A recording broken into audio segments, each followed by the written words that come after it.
Olá meus caros, sejam bem-vindos a mais um vídeo aqui no canal. E no vídeo de hoje nós estamos falando sobre Pedro Álvares Cabral. Vocês solicitaram isso nos comentários, então como eu disse, eu leio os comentários. Se vocês têm alguma sugestão de tema, se vocês têm alguma indicação, alguma coisa que vocês queiram falar, vocês podem deixar aqui nos comentários. Já aproveite, curte o vídeo, já se inscreva no canal também, porque cerca de 46% de todas as pessoas que assistem aqui os vídeos não são inscritos no canal. Então, por favor, se inscreva aqui no canal, ajude-nos a crescer ainda mais aqui nessa plataforma. E no vídeo de hoje nós vamos falar sobre a história de Pedro Álvares Cabral, que é uma certa continuação do vídeo do Milagre de Santarém. Quem não viu o vídeo do Milagre de Santarém, vou deixar aqui no card acima, assista o vídeo também, porque ele tem uma ligação com a história de Pedro Álvares Cabral. A história de Pedro Álvares Cabral, para nós brasileiros, ela é muito desconhecida, porque infelizmente a história dos nossos heróis, a história dos nossos fundadores, ela foi abolida da escola, ela foi abolida dos ensinos dentro dos materiais escolares, porque há um princípio desde a República de nos afastar como povo da nação portuguesa.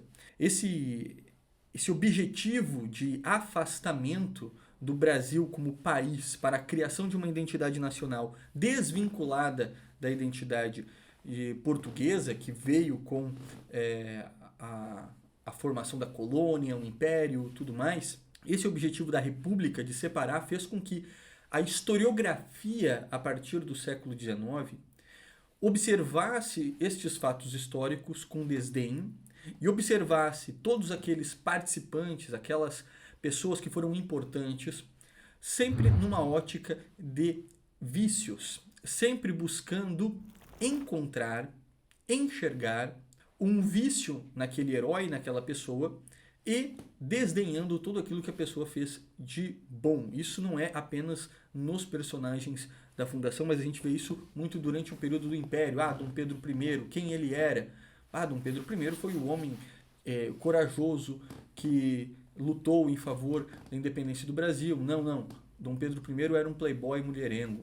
Quem era Dom João VI? Um homem estrategista, inteligente, o único homem na história a enganar Napoleão? Não. Ele era um gordo comedor de coxinha. Dona Maria I, quem era? Uma mulher piedosa que rezava, fez de tudo para que Portugal não caísse nas mãos dos pensadores iluministas, maçons que estavam durante o reinado de Dom José. Não, Dona Maria não é isso, era uma louca, maluca, enfim. Ou seja, sempre esses personagens históricos, eles são abordados a partir de uma visão desconstrucionista, ou seja, de uma visão marxista que quer mostrar que essas pessoas, elas são ruins. Por quê? Porque assim nós não temos nenhum herói. Então, a história de Pedro Álvares Cabral, ela é uma história que não há muitas informações, nós não temos muitos dados sobre a história dele. E por conta disso ele simplesmente fica esquecido. Quem foi Pedro Álvares Cabral? O cara que descobriu o Brasil. Mas quem é que ele era? Qual era a família dele? O que ele fazia? Quais eram os seus princípios? Ninguém comenta que Pedro Álvares Cabral, ele rezava todos os dias diante de uma imagem de Nossa Senhora da Boa Esperança, que ficava no seu quarto, né, no convés, no seu quarto, na sua embarcação. Havia um oratório, e nesse oratório havia uma imagem de Nossa Senhora da Boa Esperança. E ele rezava todos os dias ali. Será que o brasileiro, ser um povo que tem tanta esperança, não está ligado a Pedro Álvares Cabral? Porque a herança que nós temos de fé veio de Portugal. Será que isso não tem a ver? Então, acabamos aprendendo a história desconectada. Uma história que ela está cheia de buracos. Nós temos informações falsas e, ao mesmo tempo, nós não temos informações. Então, no vídeo de hoje, esse tudo é uma introdução, basicamente. No vídeo de hoje, nós vamos falar sobre Pedro Álvares Cabral e eu vou ler para vocês. Não vou apenas contar, eu vou ler e comentar a história que está aqui no meu livro, A História do Brasil para Crianças, que também serve para adultos, né? Jesus disse que nós deveríamos ser como crianças. Então, aqueles que não têm filhos, que não têm sobrinhos, que não têm parentes, podem fazer as aulas até você ter filho, ter sobrinho, ter alguma criança que você também pode mostrar o curso. O curso ele foi desenvolvido para crianças, o curso História do Brasil para Crianças, onde você recebe este livro aqui. Esse livro não é vendido em qualquer lugar, é somente para os alunos, é um livro especial para os alunos, olha só, vocês podem até estar vendo aqui. E o objetivo é fazer com que as crianças amem o Brasil. Esse é o objetivo. Mas nós, adultos, também precisamos amar o nosso país, precisamos conhecer. Então, precisamos estudar também junto com uma cabeça de criança, com uma inocência, com uma humildade, para conhecer a verdade. Então eu vou ler alguns trechos aqui do livro, vou comentar algumas coisas a respeito da história de Pedro Álvares Cabral e depois vou mostrar algumas imagens da casa de Pedro Álvares Cabral, que fica em Portugal, em Santarém, e também do seu túmulo, que também está lá em Santarém, ao lado da casa onde ele vivia, né? Havia uma igreja ao lado e ele está ali sepultado nesta igreja. Vamos lá. Cabral, homem chamado por Dom Manuel para capitão-mor da Armada, isso aqui é uma, entre aspas, é uma citação do historiador Pedro Calmon, pertencia, à melhor gente da Beira. O que é Beira? A Beira era uma região da costa de Portugal, que haviam ali os beirões, e o Calmon está aqui já dizendo que ele fazia parte de uma alta estirpe, da melhor gente da Beira, ou seja, não era qualquer pessoa, não foi aleatório, não foi qualquer um. Dom Manuel I escolheu Cabral por conta de uma história, e essa história ela vem da sua família. Pedro Álvares Cabral nasceu em 1467, filho de Fernão de Cabral, dos Galantes Espelho, como se vê, um dos governadores daquelas terras, da Beira, né? E da rica senhora Dona Isabel Gouveia, também de boa gente portuguesa.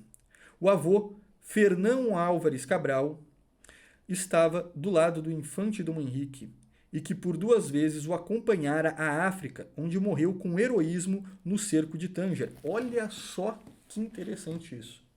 Olha só que interessante. O avô de Pedro Álvares Cabral morreu ao lado do infante Dom Henrique, lutando pela expansão portuguesa no Marrocos. O Tânger é uma cidade do Marrocos. E ali os portugueses vão iniciar sua expansão na região do norte da África e vão enfrentar ali dentro do contexto da Reconquista, né, das guerras entre portugueses, muçulmanos, espanhóis, muçulmanos, né, na guerra de reconquista, de expulsão dos muçulmanos das terras antes cristãs, mas que foram dominadas no século VII e VIII pelos muçulmanos.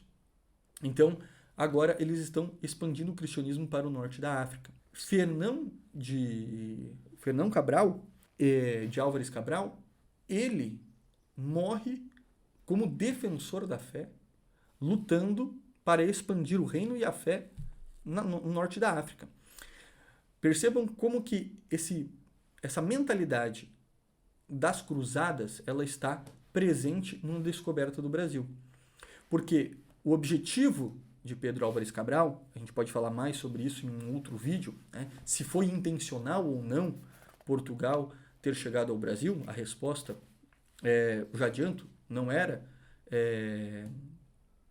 o objetivo deles vir para cá, não foi intencional. Então, o objetivo era chegar à Índia para expandir o reino e a fé lá no meio hindu, na Índia. Porém, acabou que a providência divina trouxe eles aqui.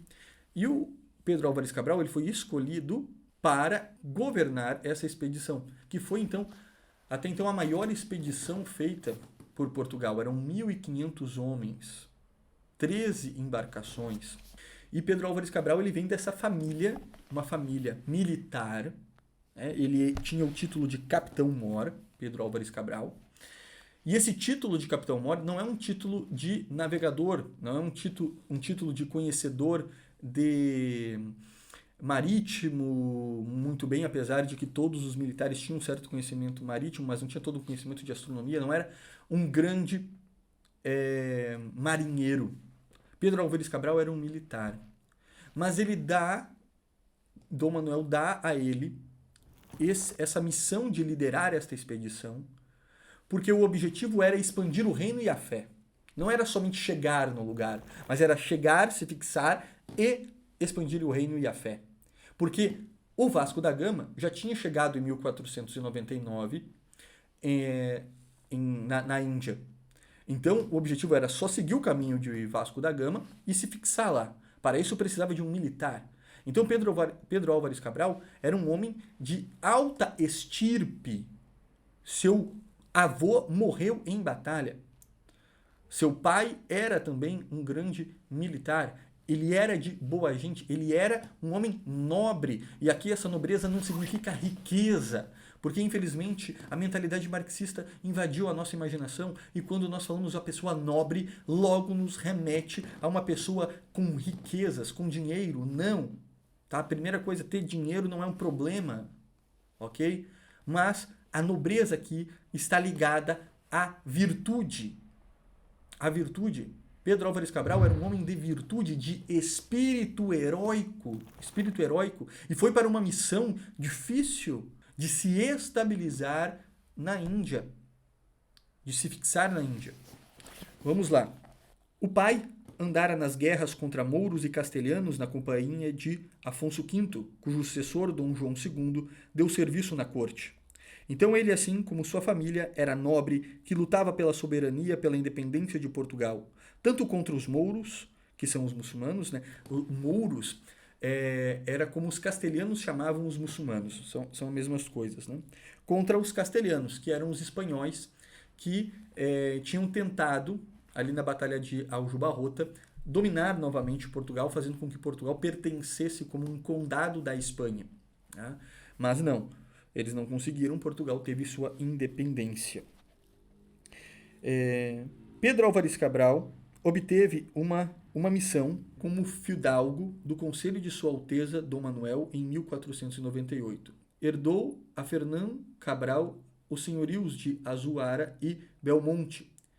Ao tomar a chefia da esquadra que ia partir para a Índia, ainda não se casara com Dona Isabel de Castro, a ilustre esposa que lhe deu Afonso de Albuquerque, tio dela. Propensão para as lides do mar havia de ter.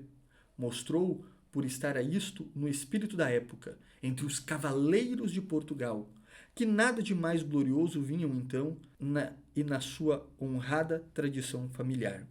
Então, Pedro Álvares Cabral era um homem de alta estirpe, como eu comentei, e ele partiu para a missão, uma missão heróica, uma missão onde ele tinha o objetivo de se fixar na Índia, e ele não havia ainda nem se casado.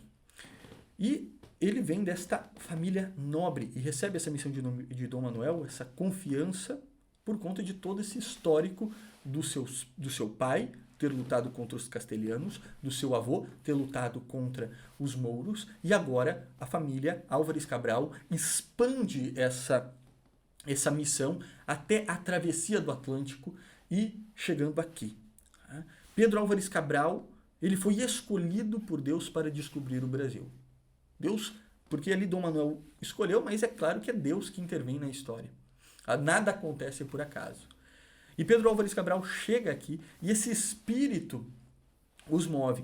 E aí é muito, muito bonito que durante toda a viagem deles até o Brasil, e depois, quando eles saem, vão até a Índia, todos os dias Pedro Álvares Cabral participava da missa, era um homem piedoso, um homem de oração. Ele fazia questão que tivessem missas diárias na sua embarcação, junto com os frades que estavam ali presentes, consagrando, pedindo a proteção de Deus diante de todas as adversidades. Ele, quando chega ao Brasil, ele é inspirado por Deus a chamar a nossa terra de Santa Cruz. Isso aqui não é qualquer coisa. Isso aí não é qualquer coisa. Então, Pedro Álvares Cabral foi um homem extremamente importante, de uma virtude heróica, de uma fortaleza muito grande, e que depois vai para a Índia, porém na Índia ele não consegue concluir sua missão de fixação. Isso faz com que ele volte para Portugal, como eu comentei lá no Milagre de Santarém. Ele volte para Portugal. Em Portugal, Dom Manuel acaba o esquecendo, o retirando do conselho, o afastando de toda aquela participação da corte. Somente depois de alguns anos ele receberá de volta os seus títulos de fidalgo. E ele vai viver então em Santarém com a sua esposa. E lá em Santarém ele vai viver aqui nesta casa que eu vou mostrar para vocês. O play. Aqui está a casa de Pedro Álvares Cabral, ok? Hoje ela é um museu, tá? E ela fica ao lado da igreja, onde está o seu túmulo. Tá? Aqui está a igreja, que fica ao lado, onde Pedro Álvares Cabral participava da missa, né? Onde ele aí tinha a sua vida religiosa, que nós estamos entrando. A igreja medieval, né? Uma igreja medieval, podemos ver aí pela sua arquitetura, pelos seus arcos ogivais, enfim. E aqui está o túmulo de Pedro Álvares Cabral, né? Este aqui é o túmulo de Pedro Álvares Cabral, que fica em um altar lateral da igreja. Tá? Aqui ele está enterrado. Aqui uma explicação minha que eu acabei fazendo. Mais uma foto aqui da igreja. Aqui nós temos mais a foto, né, minha e da minha esposa, aqui uma imagem de Pedro Álvares Cabral. Eu quero mostrar o vídeo do interior da casa. Né? Casa muito bem preservada, muito bem cuidada, graças a Deus. Então aqui nós estamos vendo, é uma casa grande, uma casa muito bonita, e nós temos aqui também vários artefatos, tanto da casa de Pedro Álvares Cabral, como também artefatos sobre a história do Brasil, tá? Então, que estavam presentes na história de Portugal, que foram trazidos e colocados aí no museu da casa deste grande herói brasileiro, mas que hoje ele é esquecido. Então tive a graça de poder participar desta peregrinação e chegarmos então até a casa de Pedro Álvares Cabral. Aqui nós estamos vendo alguns cômodos com pinturas, inscrições, e aqui está a rua, para vocês terem um pouquinho de noção de como que era, né? Uma rua bem medieval, estreita, para vocês terem um pouquinho de noção de como que era a casa de Pedro Álvares Cabral. Enfim, gente, era isso que eu queria mostrar para vocês, que nós possamos cada vez mais amar o nosso país, amar os nossos heróis e perceber a beleza escondida na nossa história. O vídeo de hoje foi um vídeo breve, um resumo, para falar um pouquinho das origens de Pedro Álvares Cabral, o homem que conheceu o Brasil, o homem que descobriu o Brasil, o homem que foi usado pela providência divina para dar o primeiro nome à nossa terra, Terra de Santa Cruz. Então não percam o vídeo que eu vou fazer sobre o nome do Brasil, a origem do nome do Brasil, tá bom? Um abraço, Deus abençoe e eu espero vocês no nosso próximo vídeo.